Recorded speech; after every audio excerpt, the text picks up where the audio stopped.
Hello friends, कैसे हो आप सब। उम्मीद करती हूँ कि आप सब लोग बहुत अच्छे होंगे। अन्नपूर्णा दिव्य चैनल में एक बार फिर से मैं दिव्या आप लोग का बहुत बहुत स्वागत करती हूँ।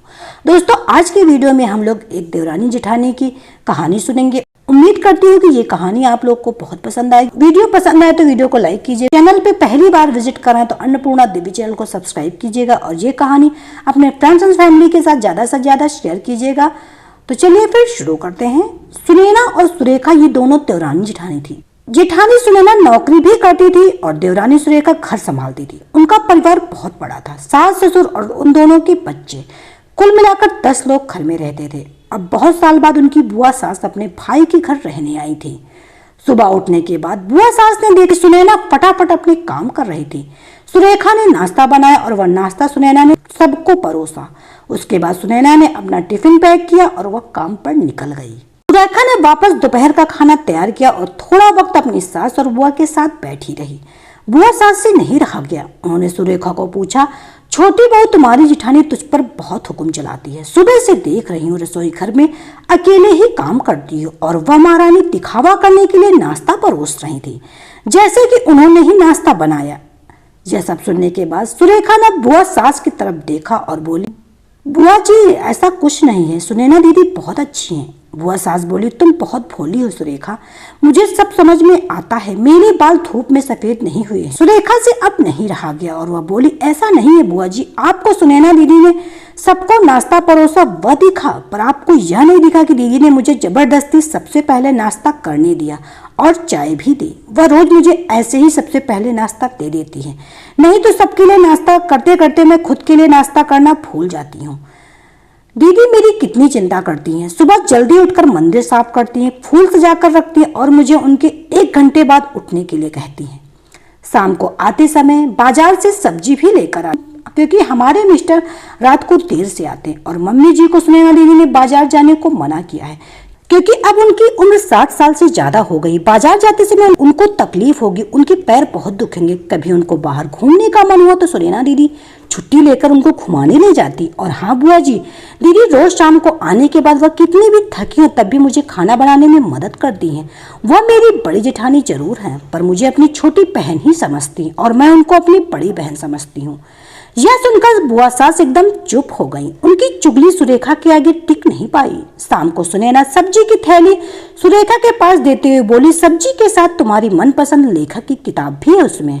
यह सुनकर सुरेखा खुश हो गई। सुनैना को थैंक यू बोलकर सब्जी की थैली किचन में रखकर अपने रूम में चली गई। इतने में बुआ ने सुनैना को आवाज दी, बड़ी बहू जरा यहाँ आना। वह बोली, सुनैना तू इतनी मेहनत करके पैसे कमाती और ऐसे फालतू में किताब खरीदी करके मुफ्त का खर्चा करती है, वह भी अपनी छोटी देवरानी के लिए।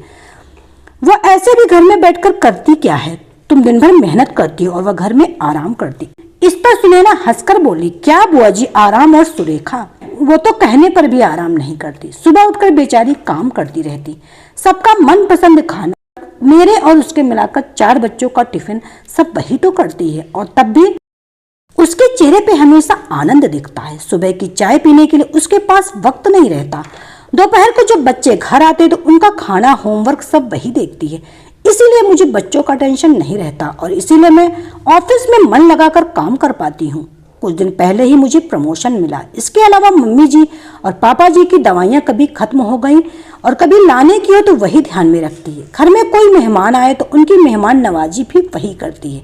बुआ जी घर और बच्चे संभालना छोटी बात नहीं है। इतना सब सुनकर बुआ जी की तो बोलती ही बंद हो, कोई शिकायत नहीं करती, वह सब काम कर लेती है। वह सिर्फ पढ़ना पसंद करती है।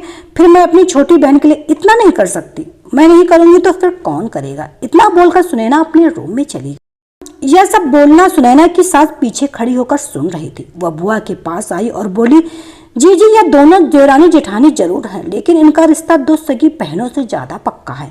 मेरे घर की मजबूत दीवारें हैं दोनों। पहले मैं भी एक बुरी सास थी, हमेशा इन दोनों में झगड़ा लगाने का प्रयास करती रहती थी, पर ये दोनों के प्यार के आगे मैं भी हार गई। वैसे भी झगड़ा लगाकर नुकसान तो हमारा ही होगा ना। पर यह बात बुआ को समझ में नहीं आई। रुदन करते हुए कमरे से बाहर चली गई, क्योंकि उन दोनों को झगड़ा लगाने के लिए वह आई थी। पर सुनैना और सुरेखा, इनकी जैसी 2 समझदार देवरानी जेठानी के बीच झगड़ा करवाना बहुत मुश्किल होता है। तो दोस्तों सुनैना और सुरेख इनकी जैसी समझदार देवरानी जेठानी जिस घर में होगी उस घर पर कभी कोई क्लेश नहीं होगा और वो घर स्वर्ग बन जाएगा। तो दोस्तों एक दूसरी भी कहानी देवरानी जेठानी की प्रेम की, चलिए उसको भी सुन लेते हैं। एक समय की बात है, किसी एक परिवार में एक देवरानी और जेठानी के बीच बहुत प्यार था। वो हमेशा एक दूसरे का साथ देती, एक दूसरे को मदद करती। लेकिन एक दिन देवरानी और जेठानी के बीच किसी बात को लेकर बड़ा झगड़ा हो गया और झगड़े की वजह इतनी बढ़ गई कि दोनों ने एक दूसरे को बात न करने और मुंह न देखने तक की कसम खा ली और दोनों ही अपने अपने कमरे में चली गई और कमरे का अंदर से दरवाजा बंद कर लिया। लेकिन थोड़ी देर बाद जेठानी के कमरे के दरवाजे पर खट खट आवाज हुई। तभी अंदर से जेठानी ऊंची आवाज में बोली कि कौन है। तभी बाहर से आवाज आई कि दीदी मैं हूं। तभी जेठानी ने अपना दरवाजा जोर से खोला और देवरानी को सामने देखते हुए बोली, अभी तो बड़ी बड़ी कसम खाकर गई थी कि कभी बात नहीं करेंगे, एक दूसरे का कभी मुंह नहीं देखेंगे, अब यहाँ क्यों आई हो। तभी देवरानी ने कहा, दीदी कसम खाकर तो गई थी कि हम बात नहीं करेंगे, एक दूसरे का मुंह नहीं देखेंगे, लेकिन मुझे माँ की कही बात याद आ गई कि जब किसी से लड़ाई झगड़ा हो जाए तो उसकी अच्छाइयों को याद करो, और मैंने भी वही किया, जिससे मुझे आपका दिया हुआ प्यार ही प्यार याद आया, जिसकी वजह से अब मुझे आपसे कोई भी शिकायत नहीं है और मैं आपके लिए चाय लेकर आई हूँ। तभी जेठानी की आंखों में आंसू आ गए और दोनों एक दूसरे के गले लग गए और बाद में दोनों ने एक साथ बैठकर चाय पी। तो दो कहानियां थी देवरानी जेठानी की प्रेम की। आप लोग को कैसी लगी कमेंट करके जरूर बताइएगा। ये छोटी सी कहानी थी, उम्मीद है कि आप लोगों को जरूर पसंद आई होगी। कहानी थोड़ी सी भी पसंद आई तो वीडियो को लाइक शेयर कीजिएगा। चैनल पे पहली बार आए तो अन्नपूर्णा दिव्य चैनल को सब्सक्राइब कीजिएगा। तो मिलते हैं नई कहानी के साथ नई वीडियो में, तब तक के लिए bye bye. Subscribe now and press the bell icon. Never miss an update.